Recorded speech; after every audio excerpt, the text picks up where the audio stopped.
Good morning students. व्याकरण के अंतर्गत आज मैं आपको पार्ट 2 वर्ण विचार समझाने जा रही हूँ। बच्चों, पिछले वीडियो में मैंने आपको व्यंजन किसे कहते हैं और व्यंजन को अरहित कैसे लिखा जाता है इसके बारे में समझाया था। आज मैं आपको इसके आगे का पार्ट समझाने जा रही हूँ। व्यंजनों का वर्गीकरण। उच्चारण के आधार पर व्यंजनों को दो भागों में विभाजित किया जाता है। पहला उच्चारण के आधार पर और दूसरा उच्चारण करते समय लगने वाले प्रयत्न के आधार पर। उच्चारण के आधार पर वर्णों का उच्चारण मुख के अलग अलग स्थानों से होता है। कंठ ध्वनियाँ जैसे कि गले से निकलने वाली ध्वनियाँ क, ख, ग, घ, अंग अर्थात पूरा क वर्ग। तालव्य ध्वनियाँ अर्थात तालु से निकलने वाली ध्वनियाँ, इनमें पूरा च वर्ग, च, छ, ज, झ, ञ तथा य और श वर्ण आते हैं। मूर्धन्य ध्वनियाँ तालु का सबसे ऊपरी भाग यानी मूर्धा से निकलने वाली ध्वनियाँ, इनमें पूरा ट वर्ग, ट, ठ, ड, ढ, ण तथा श वर्ण आते हैं। दंत दांतों की जड़ से निकलने वाली ध्वनियाँ जैसे त, थ, द, ध। वत्स ध्वनियाँ तालु और दांत के बीच का उभरा हुआ हिस्सा, इनसे निकलने वाली ध्वनियाँ हैं न, र, ल, स और ज। ओष्ठ ध्वनियाँ जिन्हें बोलते समय दोनों होंठ मिलते हैं, इनसे निकलने वाली ध्वनियाँ हैं प, फ, ब, भ, म अर्थात पूरा प वर्ग। दंतोष्ठ ध्वनियाँ ऊपर के दांत और नीचे का होंठ, इनसे निकलने वाली ध्वनियाँ वे हैं व और फ। स्वर यंत्र के मूल से निकलने वाली ध्वनियाँ हैं ह और आ। स्वर यंत्रों में कंपन के आधार पर इस आधार पर व्यंजनों को दो भागों में बांट लिया गया है। पहला घोष या सघोष व्यंजन। इन व्यंजनों को बोलने में स्वर यंत्र में कंपन होता है। इनमें प्रत्येक वर्ग का तीसरा, चौथा और पांचवा व्यंजन आता है। जैसे क वर्ग का ग, घ, अंग, च वर्ग का ज, झ, ञ, ट वर्ग का ड, ढ, ण, इसके अलावा ड और ढ जिनके नीचे नुक्ता का प्रयोग किया जाता है। त वर्ग का द, ध, न, प वर्ग का ब, भ और म तथा य, र, ल, व, ह और ज हैं।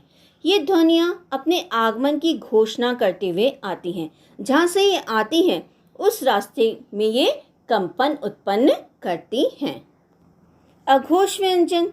जिन व्यंजनों के उच्चारण में स्वर यंत्रिका में कंपन नहीं होता है वे अघोष व्यंजन कहलाते हैं। ये हैं प्रत्येक वर्ग का पहला तथा दूसरा व्यंजन।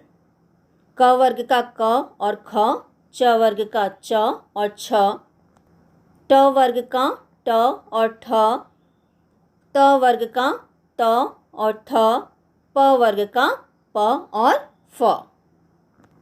इसके अलावा श, श, स तथा फ ये ऐसी ध्वनियाँ हैं जो अघोष व्यंजन की श्रेणी में आती हैं। उच्चारण में लगे प्रयत्न के आधार पर उच्चारण के समय श्वास या वायु की मात्रा के आधार पर व्यंजनों को दो भागों में बांटा गया है। पहला अल्प प्राण और दूसरा महाप्राण। तो अल्प प्राण किसे कहते हैं?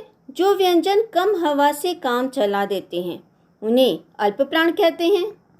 अर्थात जिन व्यंजनों का उच्चारण करते समय कम वायु निकलती है उसे अल्प प्राण कहा जाता है। प्रत्येक वर्ग का पहला, तीसरा और पांचवा व्यंजन तथा अंग और य, र, ल और व अल्प प्राण व्यंजन के अंतर्गत आते हैं।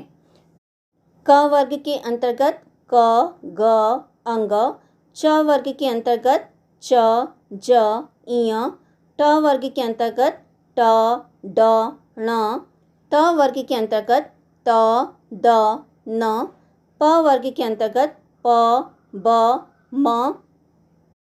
इसके अलावा य, र, ल, व तथा ड जिसके नीचे नुक्ता का प्रयोग किया जाता है, इन्हें अल्प प्राण कहा जाता है। महाप्राण व्यंजन किसे कहते हैं? जिन व्यंजनों को बोलते समय अधिक श्वास वायु खर्च होती है, अर्थात जिनका उच्चारण करते समय अधिक वायु निकलती है, उन्हें महाप्राण व्यंजन कहा जाता है।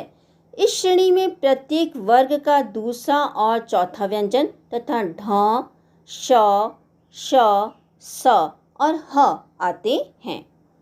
क वर्ग का ख और घ व्यंजन इसके अंतर्गत आता है।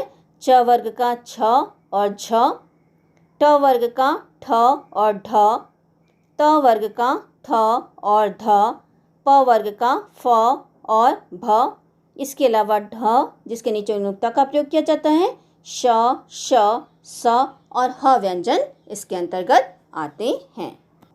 उच्चारण अवयवों द्वारा किए जाने वाले अवरोधन की प्रकृति के आधार पर व्यंजनों के 3 भेद होते हैं: स्पर्श व्यंजन, ऊष्म व्यंजन, अंतस्थ व्यंजन। स्पर्श व्यंजन, स्पर्श का शाब्दिक अर्थ है छूना, अर्थात जिन व्यंजनों के उच्चारण में वायु फेफड़ों से निकलकर मुख से बाहर आने से पूर्व कंठ, मूर्धा, जीवा, ओष्ठ, दांत आदि का स्पर्श करती है, उसे स्पर्श व्यंजन कहते हैं। दूसरे शब्दों में जिन व्यंजनों के उच्चारण में मुख के अंग एक दूसरे का स्पर्श करके वायु का मार्ग अवरुद्ध करते हैं, उन व्यंजनों को स्पर्श व्यंजन कहते हैं। स्पर्श व्यंजन कुल 25 होते हैं, जो 5 वर्गों में विभक्त हैं। क वर्ग के अंतर्गत क, ख, ग, घ अंग, च वर्ग के अंतर्गत च, छ, ज, झ, इय, ट वर्ग के अंतर्गत ट, ठ, ड, ढ, ण, त वर्ग के अंतर्गत त, थ, द, ध, न, प वर्ग के अंतर्गत प, फ, ब, भ, म। यानी क से लेकर म तक के व्यंजनों को स्पर्श व्यंजन की श्रेणी में रखा गया है। ऊष्म व्यंजन, जिन व्यंजनों के उच्चारण के समय मुख के अंग एक दूसरे के इतने निकट आ जाएं कि बीच से हवा संघर्ष या घर्षण करती हुई निकले, तो ऐसे व्यंजनों को ऊष्म व्यंजन कहते हैं। अर्थात जिन व्यंजनों के उच्चारण में मुख से गर्म वायु निकलती है, उन्हें ऊष्म व्यंजन कहा जाता है। ये संख्या में 4 है: श, श, स और ह। अंतस्थ व्यंजन, जिन व्यंजनों का उच्चारण स्वर और व्यंजनों के मध्य का होता है, उन्हें अंतस्थ व्यंजन कहते हैं। ऐसे व्यंजनों के उच्चारण में जीभ मुख के किसी भी भाग को पूर्णतः स्पर्श नहीं कर पाती है, इन्हें अर्ध स्वर भी कहा जाता है। इनकी संख्या 4 है: य, र, ल और व। उच्छिप्त व्यंजन, जिन व्यंजनों के उच्चारण में जीभ का अग्रभाग यानी जीभ का आगे का भाग ऊपर उठकर आगे आता है और फिर नीचे गिरता है, उन्हें उच्छिप्त व्यंजन कहा जाता है। जैसे ड और ढ, इनके नीचे नुक्ता का प्रयोग किया गया है। संयुक्त व्यंजन, जब 2 या 2 से अधिक स्वर रहित व्यंजन मिलकर एक नया व्यंजन बनाते हैं, तो उसे संयुक्त व्यंजन कहा जाता है। ये संख्या में 4 हैं: श, त्र, ज्ञ और श्र। क, श और अ को मिलाकर श बनता है। ज, इय और अ को मिलाकर ज्ञ बनता है। त, र और अ को मिलाकर त्र बनता है। श, र और अ को मिलाकर श्र बनता है। श संयुक्त व्यंजन से बनने वाले शब्द हैं कक्षा, रक्षा। ज्ञ संयुक्त व्यंजन से बनने वाले कुछ शब्द हैं ज्ञान, यज्ञ। त्र संयुक्त व्यंजन से बनने वाले कुछ शब्द हैं त्रिशूल, त्रिभुज। श्र संयुक्त व्यंजन से बनने वाले कुछ शब्द हैं श्रम, श्रवण। संयुक्ताक्षर, जब एक स्वर रहित व्यंजन का भिन्न स्वर सहित व्यंजन से मेल होता है, तो उसे संयुक्ताक्षर कहा जाता है। जैसे स्व, त्व, इसमें स जो है वो स्वर रहित व्यंजन है, उसका व से मेल हुआ है तो शब्द बना है स्व। त्व, इसमें भी त स्वर रहित व्यंजन है और व स्वर सहित व्यंजन है, तो इसे संयुक्ताक्षर कहा जाएगा। द्वित्व व्यंजन, जब एक ही वर्ण एक साथ दो बार, पहली बार स्वर रहित आए और दूसरी बार स्वर सहित आए, तो उसे द्वित्व व्यंजन कहा जाता है, जैसे पत्ता, भिन्न, गुस्सा इत्यादि। बच्चों, इसमें त वर्ण जो है पहली बार स्वर रहित आया है और दूसरी बार स्वर सहित आया है। इसी प्रकार भिन्न शब्द में भी न वर्ण पहली बार स्वर रहित आया है और दूसरी बार स्वर सहित आया है, तो ऐसे व्यंजनों को द्वित्व व्यंजन कहा जाता है। आज का पाठ मैं यही समाप्त करती हूँ। इसके आगे का पाठ मैं आपको अगले वीडियो में समझाऊंगी।